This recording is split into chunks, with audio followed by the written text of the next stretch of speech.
Anda kembali menyaksikan iNews Malam bersama saya, Fazilah Khairunisa. Pemirsa, ular piton memasuki permukiman di kota Baubau dan Makassar. Di Baubau, Sulawesi Tenggara, warga menangkap piton tersebut dengan peralatan seadanya.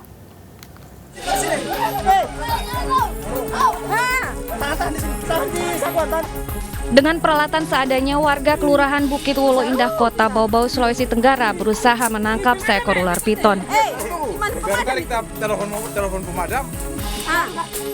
Piton sepanjang 4 meter ini bersembunyi di dalam semak-semak di belakang rumah salah seorang warga. Ular ditangkap setelah memangsa sejumlah ternak.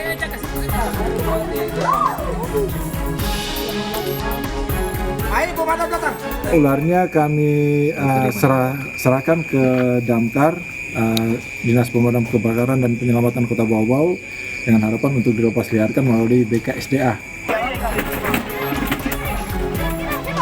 Masih ada nih, masih banyak di sini.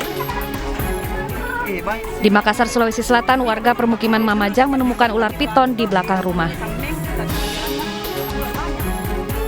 Pemilik rumah meminta bantuan petugas pemadam kebakaran untuk mengevakuasi piton sepanjang 2 meter ini. Ular kemudian dibawa ke Mako Damkar untuk diserahkan ke BKSDA. Dari Baubau dan Makassar, Andi Eba, Leo Muhammad, iNews melaporkan. Diduga tidak dapat menguasai laju kendaraannya, sebuah minibus berpenumpang 7 orang terbalik di Kelurahan Batu Putih, Kecamatan Malawa, Kabupaten Maros, Sulawesi Selatan. Sopir beserta 7 penumpang selamat, namun 2 diantaranya mengalami luka-luka dan dilarikan ke rumah sakit.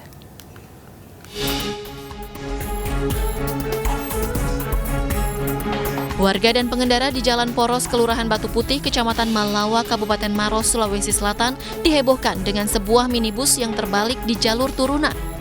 Tim Polsek Malawa yang tiba di lokasi langsung membantu para korban, kemudian dibawa ke puskesmas terdekat untuk mendapatkan pertolongan medis.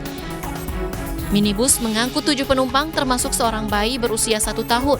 Petugas juga merujuk seorang penumpang dan sopir minibus ke rumah sakit umum di Kota Maros lantaran mengalami luka parah di bagian kakinya setelah terjepit kendaraan ketika mobil terbalik.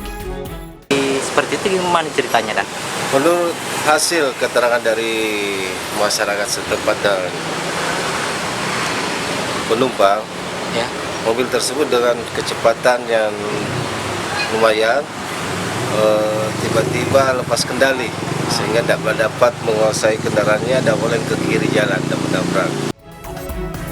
Sebelumnya kecelakaan tunggal ini terjadi saat minibus melaju kencang dari arah Kota Maros menuju Kabupaten Bone. Namun sopir diduga tidak dapat menguasai laju kendaraannya saat berada di jalan menurun. Kasus kecelakaan ditangani oleh Satuan Lalu Lintas Polres Maros. Pemirsa, Kejaksaan Agung tengah menyelidiki kasus korupsi BTS Bakti Kominfo. Menteri Komunikasi dan Informatika Johnny G. Plate hingga adiknya Gregorius Alex Plate turut diperiksa dalam kasus tersebut lantaran dapat aliran dana senilai ratusan juta rupiah.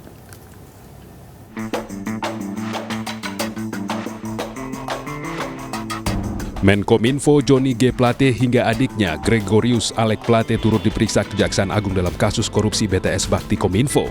Penyidik Jampitsus Kejagung menyatakan pemeriksaan Menkominfo Johnny G. Plate sudah cukup. Selanjutnya, Kejagung akan melakukan gelar perkara untuk menentukan status hukum Menkominfo Johnny G. Plate. Selain itu, Kejagung juga mendalami aliran dana kepada adik kandung Johnny G. Plate, Gregorius Alex Plate. Gregorius diketahui telah mengambil uang 543 juta rupiah.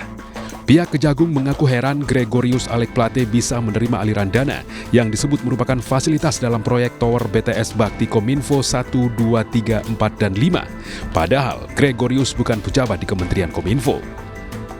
Sesuai dengan keterangan masih kita dalami, yang jelas tidak ada sangkut pautnya sama sekali dengan pekerjaan yang bersangkutan yang saya maksud adiknya. Artinya besar kemungkinan ada kaitannya dengan jabatan yang saksi yang kita periksa pada hari ini. Sebelumnya, Menkominfo Johnny G. Plate Rabu kemarin diperiksa Kejaksaan Agung untuk kedua kalinya sebagai saksi dalam kasus korupsi proyek pembangunan infrastruktur BTS 4G Bakti Kominfo, Kementerian Kominfo. Johnny mengaku dicecar 26 pertanyaan dalam 6 jam pemeriksaan.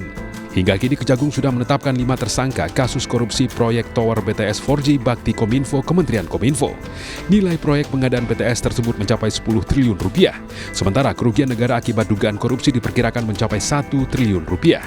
Dengan pengusutan yang masih terus berjalan, bukan tidak mungkin Kejagung akan menetapkan tersangka baru dalam waktu dekat. Tim Liputan iNews melaporkan.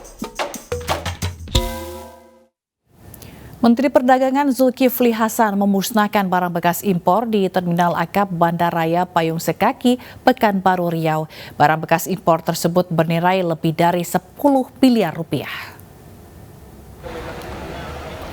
Sebanyak 730 bal barang bekas impor yang disita Direktorat Jenderal Konsumen dan Tata Negara Kementerian Perdagangan RI terdiri dari 571 bal sepatu bekas, 112 bal kain dan baju bekas, dan 40 bal tas bekas.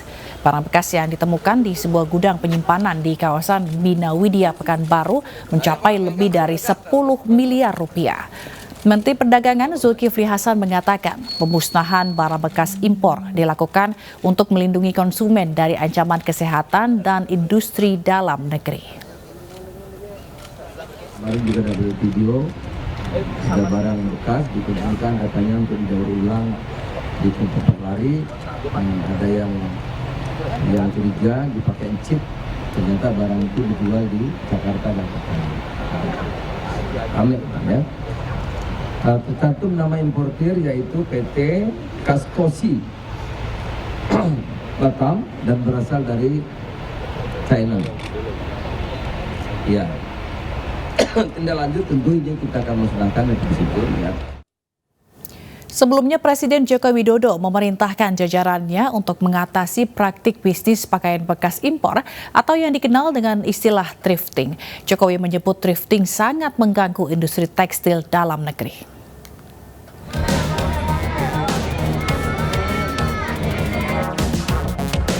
Berdasarkan Peraturan Menteri Perdagangan Nomor 18 Tahun 2021, pakaian bekas merupakan barang yang dilarang untuk diimpor. Namun kenyataannya di ibu kota dan sejumlah daerah lainnya, penjualan pakaian bekas atau thrifting masih marak terjadi. Pemerintah menyebut pakaian bekas dilarang diimpor karena berdampak buruk bagi ekonomi domestik terutama UMKM. Pakaian bekas juga rentan jamur yang akan berdampak buruk bagi kesehatan penggunanya. Sudah saya perintahkan untuk dicari betul, dan ini sudah sehari dua hari sudah banyak yang ketemu. Itu mengganggu industri tekstil di dalam negeri, sangat mengganggu. Jadi yang namanya impor pakaian bekas stop. Mengganggu, sangat mengganggu industri dalam negeri kita. Ya. Tanggal 17 saya akan musnahkan ada yang di Riau, di Pekanbaru itu banyak sekali itu ada hampir 900 bal. Ya kita mau bakar. Satu lagi tanggal 21 saya musnahkan dapat lagi di Mojokerto. Ya Mojokerto itu kira-kira nilainya lebih dari 10 miliar. Yang Pekanbaru lebih besar lagi. Kenapa? Ya kita ini kan kelemahannya ada jalan tikusnya banyak. Oleh karena itu kita perlu dengan Satgas memang kerjasama itu agar ini bisa deteksi. Tentu yang paling penting dari masyarakat berikan laporan. Karena tentu masyarakat akan dirugikan. Pertama bekas itu bahaya, bisa jamur, ya namanya bekas kan, bisa jamur, bisa bawa penyakit. Yang kedua tentu akan menghancurkan UMKM kita. Pada tahun 2021, BPS mencatat impor pakaian bekas Indonesia hanya 8 ton dengan nilai $44.000 Amerika Serikat. Namun berdasarkan laman Trademap, data ekspor baju bekas yang dicatat negara eksportir menunjukkan sepanjang tahun 2021 ada 27.420 ton pakaian bekas yang diimpor Indonesia. Perbedaan tersebut diduga disebabkan karena banyaknya jalur ilegal atau jalur tikus di Indonesia. Tim Liputan iNews melaporkan. Usai jeda ada informasi mengenai siswa di Toraja Utara terpaksa menerobos tanah longsor demi bersekolah. Tetaplah bersama kami.